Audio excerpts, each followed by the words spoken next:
তো হ্যালো বন্ধুরা, স্বাগত আপনাদের ক্রিপ্টো নেক্সাসের আরেকটা ভিডিওতে। আমি এমন শুরু করছি আজকের ভিডিও।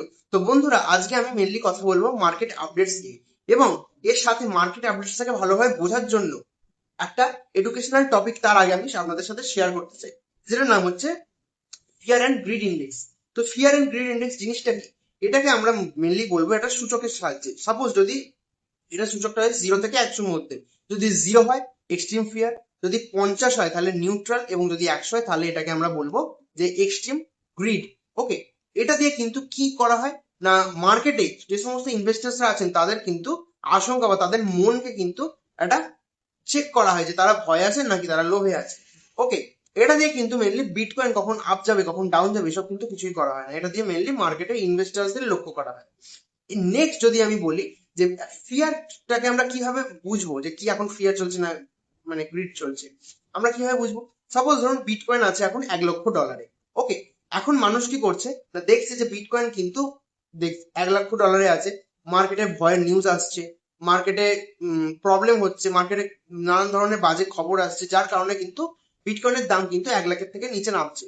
তখন কিন্তু অনেকে কি করে, তারা সেল করতে শুরু করে। যখন একজন সেল করতে শুরু করে, তারপর কিন্তু অনেকে কিন্তু সেই তার দেখা দেখি সেল করে, যার কারণে কিন্তু সেলিং প্রেশারটা বেড়ে যায়। এতে কি হয়, মার্কেটে কিন্তু ভয়ের শিকার হয় এবং সবকিছু নিয়ে একটা ডাম্পের দিকে আমরা যাই। ওকে, তো সেল থাকলে বা বলতে পারেন যে ফিয়ার থাকলে মার্কেটে আমরা কি কি দেখবো? প্রথমত খারাপ নিউজ আসবে, দ্বিতীয়ত মার্কেটে ইনভেস্টার্সরা বা নতুন ইনভেস্টার্স তারা আসতে চাইবে না, তৃতীয়ত আমরা যদি দেখি সেটা আমরা দেখবো যে মার্কেট কিন্তু সবসময় নিচের দিকে যাচ্ছে এবং পোর্টফোলিও সবার রেট। ওকে, এবার যদি আমি গ্রিডে আসি, গ্রিডে আমরা কি দেখবো, আমরা দেখবো যে সাপোজ ধরুন বিটকয়েন 1 লক্ষ থেকে 2 লক্ষ ডলারের মাঝামাঝি চলছে, এবং মার্কেটে ভালো খবর আসছে, নতুন নতুন ইনভেস্টার্সরা মার্কেটে আসছে, তারা ইনভেস্ট করছে বিটকয়েনে বা অন্যান্য কয়েনে। ওকে, তখন কিন্তু কি দেখবো যে মার্কেট, তখন তারা দেখবে যে মার্কেটে বিটকয়েনের দাম কিন্তু ধীরে ধীরে বাড়ছে, তখন তারা কি করবে, যদি এখন কিনে নেওয়ার চেষ্টা করবে, কারণ তাদের ভাবনা হয়তো হতে পারে যে পরে যদি আমরা কিনতে যাই তাহলে কিন্তু দামটা বেশি হতে পারে। এটাকে আমরা বলবো ফোমো। ওকে, তো ফোমো অর্থ হচ্ছে যে সময় থাকতে সুযোগ থাকতে তারা কিনে নেওয়ার চেষ্টা করছে। ওকে, তো যদি গ্রিড মার্কেট থাকে তাহলে আমরা কি দেখবো মার্কেটে, যে প্রথমত ভালো খবর আসবে, দ্বিতীয়ত দাম বাড়বে, তৃতীয়ত ডিমান্ড বাড়বে, এবং এর সাথে সাথে কিন্তু আমরা যদি দেখতে পাই সেটা হচ্ছে একটা ভালো পাম্প কিন্তু বিটকয়েন এবং তথা অল্ট কয়েনে কিন্তু আমরা দেখতে পাবো। এবার আমি আসি mainly market updates. Market updates কি বলছে, তো আপনার স্ক্রিনে দেখুন যে বিশ্বের কয়েকজন কিন্তু সেন্ট্রাল ব্যাংকার সতর্ক করে বলছেন যে ইআই কোম্পানিগুলো কিন্তু শেয়ারের দাম কিন্তু দ্রুত বেড়ে গেছে। এই দাম কিন্তু যদি বাস্তব আয় বা বাস্তব ব্যবসাকে যদি বাড়িয়ে দেয়, বাস্তব বাস্তব এই যে ব্যবসা যদি দামটা ব্যবসার উপর দিকে চলে গেছে, তাহলে কিন্তু এটাকে আমরা বলবো কি বলবো, এআই বাবল।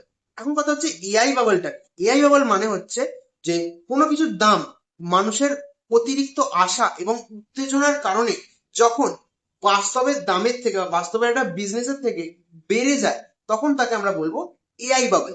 ওকে, নেক্সট যদি আমরা দেখি এর সাথে আমরা ক্রিপ্টোর কি সম্পর্ক পাচ্ছি না, এর সাথে যদি আমরা দেখি তাহলে এআই কোম্পানিগুলোর ওপর যদি চাপ পড়ে তাহলে কিন্তু এআই কোম্পানিগুলো মার্কেটে একটা ডাম্প বা বলতে পারেন একটা প্রবলেম এ আসতে পারে। নেক্সট খবর যদি আমরা স্ক্রিনে দেখছি তাহলে আমরা দেখবো যে বিশ্বের বিভিন্ন দেশের সেন্ট্রাল ব্যাংক বলছে যে স্টেবল কয়েন কিন্তু ডলারের বিকল্প নয়। ওকে, বরং ডলারকে আরো শক্তিশালী করে তুলছে, কারণ ইউএসডিটি কিন্তু বেশিরভাগ কিন্তু $1 মার্কিন মতো। অর্থাৎ নতুন স্টেবল কয়েনকে কিন্তু আনতে গেলে তাদের সমপরিমাণ ডলারের ভিত্তি বা সম্পদ রিজার্ভ রাখতে হবে। ওকে, এবার এতে করে কি হচ্ছে না, স্টেবল কয়েন এবং ক্রিপ্টোতে ইকোসিস্টেমে কিন্তু গুরুত্বপূর্ণ অংশ হয়ে উঠছে। নেক্সট খবর যদি আমরা দেখি যে প্রেসিডেন্ট ট্রাম্প বলছেন যে আমেরিকার জ্বালানির দাম কিন্তু প্রচুর পরিমাণে কমে গেছে।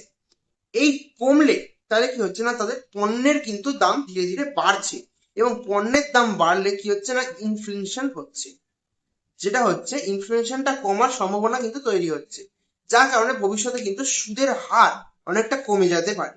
এতে ক্রিপ্টোতে কি সুবিধা হচ্ছে, ক্রিপ্টোতে সুবিধা এটা হচ্ছে সুদের হার কমে গেলে যে স্টক মার্কেট এবং ক্রিপ্টো মার্কেটে কিন্তু দুটোরই একটা ভালো বুলিশ ভাব কিন্তু আমরা দেখতে পারবো। ওকে, নেক্সট খবর যদি আমরা স্ক্রিনে দেখেন তাহলে আপনারা দেখতে পাবেন যে মাইকেল স্যার বলছেন যে কোম্পানি এমন একটা স্ট্র্যাটেজি তৈরি করছে বা এমন একটা জিনিস বা স্ট্র্যাটেজি তৈরি করেছে যেখানে কিন্তু তারা বিটকয়েন একটা প্রোগ্রাম চালু করেছে, যেখানে বিটকয়েনের ব্যবহার করে তারা একটা কোম্পানিকে ফাইন্যান্সিয়ালি সাহায্য করতে চাইছে। তারা কিন্তু মেনলি বলতে চাইছে যে তারা কিন্তু সমস্ত বিটকয়েন বিক্রি করছে না।